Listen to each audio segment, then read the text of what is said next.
My name is Samuel Harrison, and I never thought I would share this story. But after what Jesus showed me during my near-death experience, I realized I had no choice. What I witnessed is too important to keep to myself, especially in the times we are living in. Before we go further, I want to ask you a quick favor. Many of you who watch these videos aren't subscribed to the channel yet. If you find value in what you're hearing and want to be part of this community, hit the subscribe button now. By doing so, you won't miss any of the powerful, life-changing content we're sharing. This could be the moment that transforms your spiritual journey. Don't miss out. I was dead for 9 minutes on January 15th, 2025.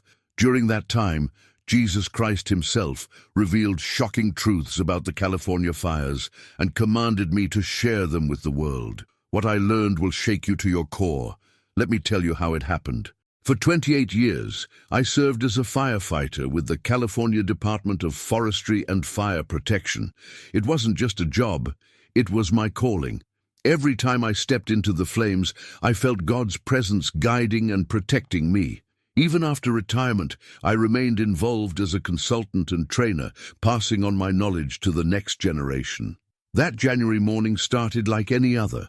I was on my way to a fire safety training session at a local church when I suddenly began to feel strange. My chest tightened, and I struggled to catch my breath. I pulled over to the side of the road, thinking I just needed a moment to collect myself. That was the last thing I remember before everything went dark. What happened next changed everything I thought I knew about life, death, and the spiritual battle we are facing right now in California. The experience I'm about to share is so profound, so overwhelming in its implications, that I have spent countless hours in prayer, asking for guidance on how to convey it properly. But Jesus made one thing clear. This message must be shared no matter how inadequate words may be to describe it. The first sensation I remember after losing consciousness wasn't darkness, it was light. But not the harsh, blinding light of a hospital room or the warm glow of sunrise. This was something entirely different. It was a light that seemed to come from everywhere and nowhere at once, a light that felt alive and aware. In that moment, I understood what the Bible meant when it described God as light. I could see my body below me, slumped over in my truck as people rushed to help, but I felt no attachment to it anymore. No fear or panic about leaving it behind. Instead, I was filled with a peace that defies description, a peace that went beyond calmness or contentment. It was as if every worry, every fear, every earthly concern had been gently lifted away. But this was just the beginning. Suddenly, the scene below began to fade, and I found myself being drawn upward through what I can only describe as layers of reality. It wasn't like flying or floating. It was more as if the very layers of existence were peeling back, revealing deeper and deeper truths with each passing moment. The presence I felt growing stronger as I moved through these layers was unlike anything I'd ever experienced in my earthly life. It was pure love, but not the limited, conditional love we know as humans. This was perfect love. Complete love, love that knew everything about me, every mistake, every doubt, every moment of weakness, and loved me completely anyway. Then he appeared. Jesus Christ himself stood before me, though stood isn't quite the right word. His presence was everywhere, encompassing everything, yet also so intensely personal and immediate. His appearance was both familiar and indescribable. The love that radiated from him was so powerful it would have brought me to my knees if I still had physical knees to fall upon. His face, how can I describe it? It held all the power and majesty of the creator of the universe, yet also infinite tenderness and compassion. His eyes seemed to contain entire galaxies, yet when he looked at me, I felt like the only soul in existence. Everything I had ever done, every thought I had ever had, every moment of my life was known to him completely, yet his love never wavered. "My child," he said, not with physical words, but with thoughts that flowed directly into my consciousness, carrying layers of meaning that human language can't fully capture. I have brought you here because you must understand what is truly happening in California. What you are about to see, you must share with my people." In that moment, the space around us transformed. We were suddenly looking down at California from a perspective that showed not just the physical realm, but the spiritual reality behind it. The sight nearly overwhelmed me. The fires burning across the state were not just physical flames. They were manifestations of a deeper spiritual conflagration that had been building for generations. Jesus directed my attention to specific areas of intense spiritual darkness. "Watch carefully," he said, and I saw how these dark regions corresponded exactly with areas where the physical fires were most destructive. But what I saw next shook me to my core. Within these fires, there were beings, not physical creatures, but spiritual entities that seemed to feed off the flames themselves. They weren't demons in the traditional sense of horned creatures with pitchforks. They were more like living shadows that twisted and writhed within the fire, growing stronger with each acre that burned. These fires, Jesus explained, are not merely natural disasters. They are physical manifestations of spiritual corruption. The enemy has found fertile ground in the hearts that have turned away from truth, from love, from me. Each time my children choose the ways of the world over my ways, these entities grow stronger. He showed me how these spiritual forces worked. They didn't start the physical fires directly. They didn't need to. Instead, they influenced human decisions and actions that led to conditions where fires could easily start and spread. They fed off people's fear, anger, and especially their spiritual apathy. "Look deeper," Jesus commanded, and suddenly I could see how these entities operated in the spiritual realm. They whispered lies into people's hearts, that God wasn't real, that truth was relative, that personal comfort was more important than spiritual growth. With each person who embraced these lies, the spiritual darkness grew stronger, and the physical fires became harder to control. But then Jesus showed me something that filled me with hope. In some areas I could see points of brilliant light pushing back against the darkness. These lights, he explained, were people and communities who had maintained their faith, who put God first in their lives, who lived in genuine relationship with Him. Where these lights shone brightest, the spiritual entities couldn't maintain their hold, and the physical fire struggled to advance. It wasn't that these areas never experienced fires, they did, but the fires couldn't gain the same devastating power they had in other regions. "Watch this carefully," Jesus said, and showed me a series of visions that spanned time. I saw how California had gradually turned away from true faith over generations. It wasn't a sudden change. It happened slowly, almost imperceptibly. People didn't reject God outright. They simply pushed Him to the margins of their lives. They replaced genuine worship with entertainment, deep faith with shallow spirituality, and true community with digital connections. "My church," Jesus said with deep sorrow in His voice, "has too often chosen comfort over conviction, popularity over truth, compromise over courage. Many who bear my name have replaced relationship with ritual, passion with programs, and true worship with empty traditions." Then He showed me what would happen if this trend continued. The vision was terrifying. I saw the fires spreading beyond anything we've experienced before, consuming not just forests and buildings, but seeming to burn away the very fabric of society. These weren't just wildfires, they were judgment fires, burning away everything that wasn't built on the solid foundation of true faith. But then Jesus showed me another possibility, the path of redemption. I saw people beginning to wake up, turning back to God with their whole hearts. I saw churches becoming houses of true prayer again, not just places for social gathering. I saw families returning to genuine faith, communities being transformed by the power of God's love. Where this happened, the spiritual atmosphere changed dramatically.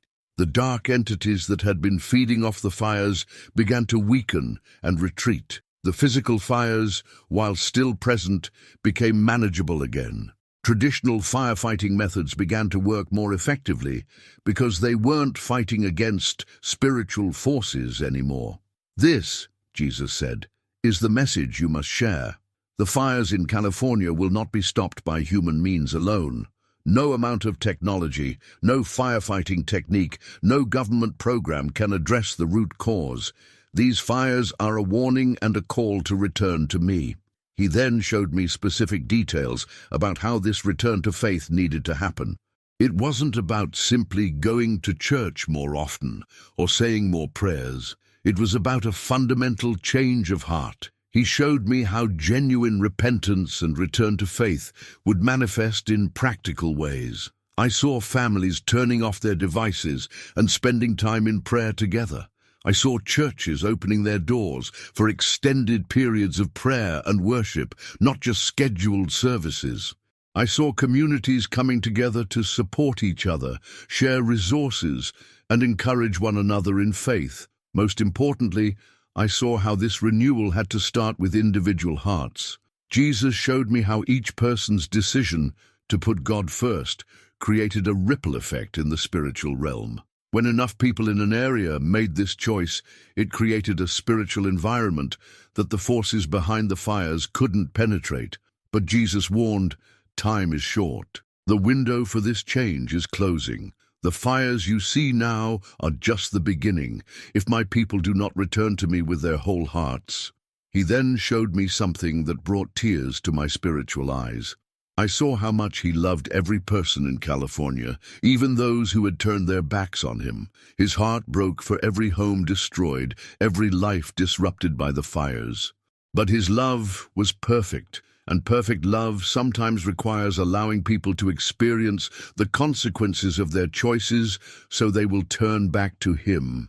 "Remember," he said, "these fires can be stopped, but not through human effort alone. Tell my people that I am waiting with open arms. Tell them that genuine repentance and return to faith will change everything. Tell them that no political solution, no technological advance, no human wisdom can solve what is fundamentally a spiritual problem." The vision continued as Jesus showed me more details about how this spiritual renewal would need to happen. He showed me how traditional religious activities without heart change were not enough. He showed me how many churches needed to return to their first love, not programs or presentations, but genuine relationship with him. I saw how this message would be received. Some would dismiss it, some would mock it, but those whose hearts were prepared would recognize the truth and respond. Jesus showed me that these people would become points of light in their communities, helping others understand and respond to the call to return to faith. The intensity of the vision began to increase. Jesus showed me how every prayer, every act of genuine worship, every moment of true repentance had power in the spiritual realm. I saw how these spiritual acts created a kind of protective covering over areas, making it harder for the forces behind the fires to operate.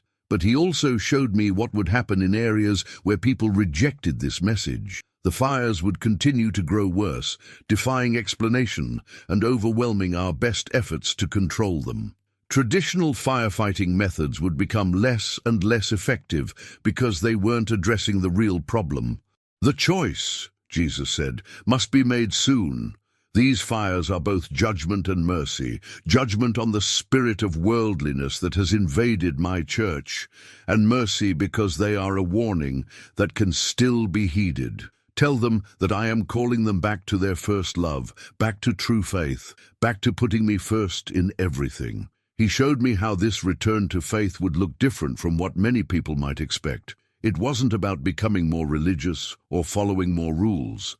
It was about developing a genuine personal relationship with him that affected every area of life. I saw people changing their priorities, their daily habits, their whole way of living as they put God first. I saw how this transformed not just individual lives, but entire communities. Where this happened, the spiritual atmosphere changed, and the fires lost their supernatural intensity. Just before I felt myself being drawn back to my body, Jesus gave me one final message. Tell them that I love them. Tell them that it's not too late to turn back to me. But tell them also that they must choose now. The time for fence-sitting is over. The time for casual faith has passed. They must decide whether they will serve me with their whole hearts or continue on their current path. The love in his voice was overwhelming, but so was the urgency. This wasn't just a suggestion or a nice spiritual thought. It was a matter of survival, both spiritual and physical. As I began to feel the pull back toward my body, Jesus spoke one final time. Remember everything you've seen. Share it faithfully. Don't let fear of criticism stop you from speaking the truth. Those who have ears to hear will understand. The next thing I knew, I was gasping for air as paramedics worked over me. They later told me I had been clinically dead for exactly 9 minutes. By all medical understanding, I should have suffered brain damage from the lack of oxygen. Instead, my mind was clearer than ever, filled with the urgent message Jesus had given me. Now that you've heard this story, I have to ask, do you believe that we're living in a time where spiritual forces are at play in our everyday lives? What are your thoughts on this urgent message? Please share your experiences or opinions in the comments below. I'd love to hear from you. If you haven't already, make sure to subscribe and activate the notification bell so you never miss another transformative video. We're just getting started, and you won't want to miss what's coming next.